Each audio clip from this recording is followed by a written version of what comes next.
Bonjour, Alexandra Godbout, étudiante à la double maîtrise professionnelle et scientifique à l'École d'architecture de l'Université Laval. Mon plan de recherche de mémoire s'intitule Les translations de la maquette vers un nouveau médium de conception en architecture. In the post-digital age, how we design has become as important as what we design. Le post-digital marque la fin de la fascination pour les outils numériques. Le numérique est tellement intégré dans notre quotidien qu'on ne le remarque plus. Il est rendu banal. Cette nouvelle ère s'intéresse aux processus et aux approches hybrides et tente de brouiller les limites du monde numérique et du monde analogique. Maintenant que la navigation dans le monde numérique est rendue naturelle, on essaie de comprendre fondamentalement ce qu'il apporte de plus et comment on peut l'utiliser avec intention. En architecture, le post-digital peut être vu comme un intérêt à mieux comprendre la computation afin de s'affranchir du cliché visuel de l'architecture numérique.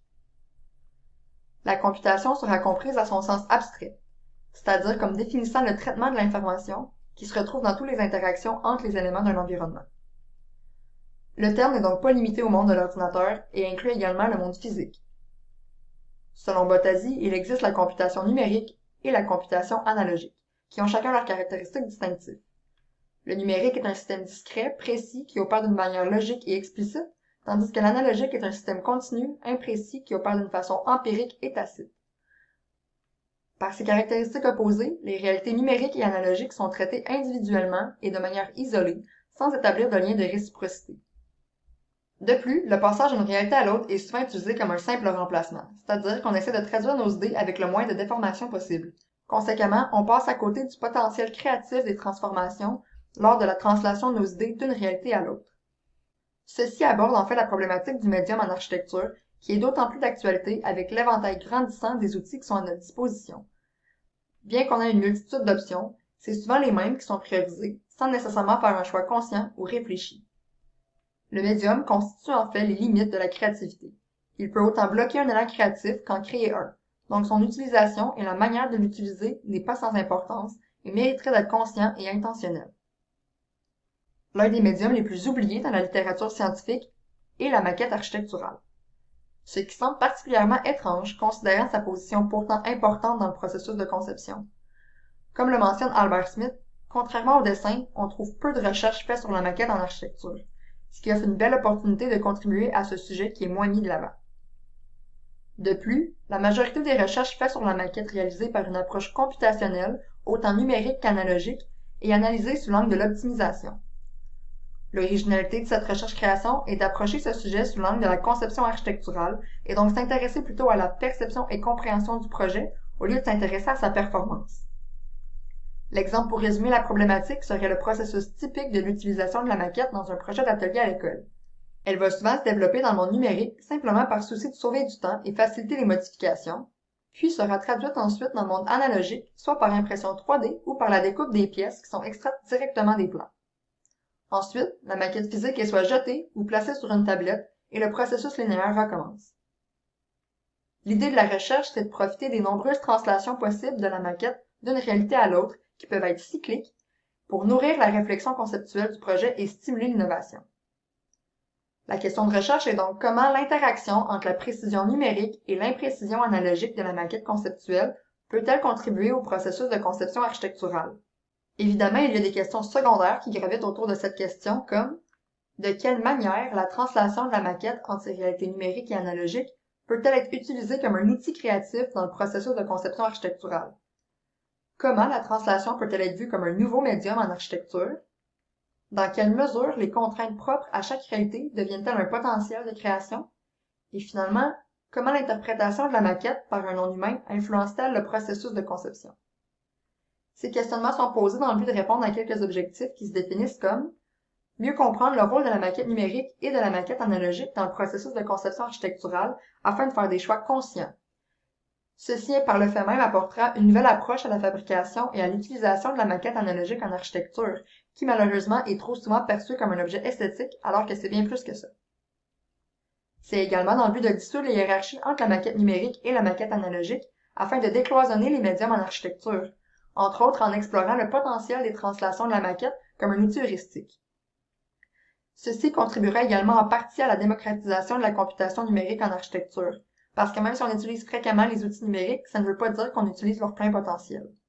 Pour y parvenir, je vais faire appel à différents ouvrages en lien avec les concepts abordés, Donc, premièrement, pour ce qui traite de la maquette architecturale, on a une lecture du portrait historique avec des Architectural Models qui tracent les différentes utilisations et significations de la maquette physique en architecture, autant d'un point de vue théorique que pratique. J'ai également ajouté l'exposition Model Behavior qui a lieu en ce moment au Cooper Union à New York pour deux raisons. La première étant pour démontrer la pertinence de mon sujet dans l'actualité, et la deuxième, c'est pour les propos mêmes de l'exposition, qui a pour but de repenser le rôle de la maquette, non seulement dans la discipline de l'architecture, mais également dans la culture contemporaine, puisqu'elle est vue comme ayant une influence sur les comportements sociaux. La maquette architecturale est vue comme étant un modèle brisé, désuet, qui a contribué à la crise climatique et l'inégalité sociale. Il est donc primordial de questionner nos méthodes et nos intentions dans l'élaboration de ces modèles. Lors de l'écoute de la conférence associée à l'exposition, Sanford Quinter affirme qu'il existe deux façons fondamentales d'utiliser le terme modèle. La première, c'est une façon d'indiquer quelque chose dans un médium à propos de quelque chose qui existe dans un autre médium, donc un moyen de communication ou de traduction. La deuxième, c'est une façon d'expliquer les opérations ou les modes d'existence de quelque chose d'essentiel et profond qui n'est pas directement accessible à la sensation empirique, donc un moyen de transformer l'intention et non la diriger. C'est cette deuxième définition qui m'intéresse et à laquelle j'aimerais que mon processus réponde. Poursuivons avec les théories sur le médium en architecture. Donc, Possible Mediums de Baer, Balliet, Fuhr et Miller rassemble le travail de 40 architectes qui tentent de repenser le médium. Dans le cadre de ma recherche, le mot médium sera défini, suivant les pensées dans ce livre, comme étant les moyens utilisés pour faire quelque chose et les moyens par lesquels quelque chose est communiqué. Donc, ça inclut les outils, les matériaux, mais également les techniques et les processus. De plus, pour répondre à la question « Qu'est-ce qu'un nouveau médium en architecture?», les auteurs disent que Architects invent mediums by redefining the terms under which their work develops and elevating certain characteristics of the design above others. Ensuite, je vais également m'intéresser à l'approche de la proto-architecture, un hybride entre l'analogue et le numérique. Ce médium se définit comme étant en partie réel et en partie idéal. C'est à la fois une construction du monde physique et du monde numérique. Dans cet ouvrage, on traite la notion de la translation des idées en matière, ainsi que la translation entre le monde numérique et le monde physique. Je vais également m'intéresser à Nat Chart qui a documenté son travail et son approche dans le livre Drawing Indeterminate Architecture. Nat Chart invente en fait des instruments à dessin, ce qu'on peut considérer comme des nouveaux médiums en architecture. Sans m'intéresser directement aux instruments eux-mêmes, c'est plutôt ses réflexions et son processus qui pourraient m'être utiles. Donc Chart tente de répondre entre autres à How can we work with the knowledge that we know exists but cannot articulate? Il s'intéresse donc aux médiums didactiques comme des outils qui permettraient l'échange de compréhension tacite et même des compréhensions incertaines. Conçu pour incarner des notions de certitude et de précision, l'outil didactique est détourné afin de créer des dessins indéterminés, ce qui crée un certain paradoxe, soit un médium très précis qui incarne des notions d'imprécision. Selon Chard, les dessins architecturaux doivent être incertains, imprécis et indéterminés, c'est-à-dire l'inverse de prescriptif, pour qu'ils deviennent accessibles à tous et pour qu'ils permettent l'interaction et l'échange de connaissances. En élargissant mon cadre de recherche, je vais m'intéresser à des approches un peu plus théoriques qui traitent entre autres de la matérialité. Donc, faisant référence à l'approche matérielle de Deleuze, le livre Architectural Materialisms rassemble les textes d'auteurs importants en architecture et dans d'autres domaines également. Le livre traite de l'importance, voire l'intelligence de la matérialité dans un futur post-humain de l'architecture. Puis, pour l'approche numérique, je m'intéresse au livre Instabilities and Potentialities, qui lui aussi rassemble plusieurs auteurs, dont notre fameux Georges Tessot, ainsi que Greg Lynn et Antoine Picon. Ce livre parle plutôt du rôle du numérique en architecture dans la culture du post-digital et les changements qu'il apporte dans la vision de la profession. Finalement, encore de manière plus générale, voici les ouvrages sur lesquels je m'appuie pour les notions de computation en architecture. D'abord, Digital Architecture Beyond Computers de Bottazzi fait le portrait des concepts et des outils de computation en passant par leur historique, signification et leur rôle en architecture aujourd'hui. Par exemple, les chapitres sur le morphing et le scanning vont m'intéresser particulièrement.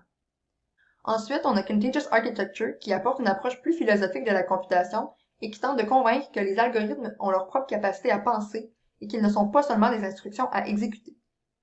Pour ce qui est de la méthodologie de recherche, elle se découpe grossièrement en deux parties. La première est la recension des écrits et des outils à ma disposition.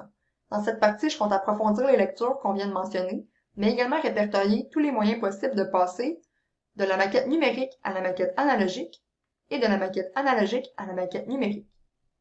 Le premier groupe de translation se divise en trois catégories, soit par la soustraction, l'addition ou la formation de la matière.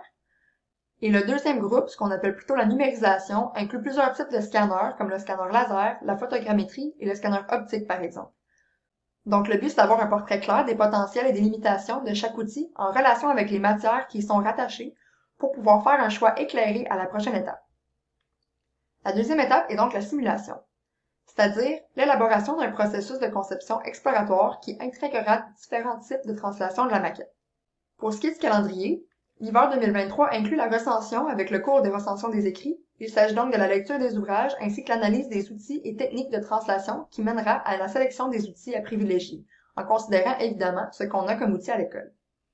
À l'été 2023, je compte regarder des tutoriels et lire les manuels des différents outils sélectionnés pour que l'automne 2023 puisse être dédié à l'élaboration du processus de conception, qui inclut la familiarisation avec les outils et différentes techniques, donc ça implique beaucoup d'expérimentation et la documentation du processus. À l'hiver 2024, je vais pouvoir mettre à l'épreuve le processus de conception avec le PFE qui sera présenté à la fin de la session et simultanément l'écriture des observations et des résultats sera commencée. Et finalement, l'écriture du mémoire sera complétée à l'été 2024. Merci pour votre attention.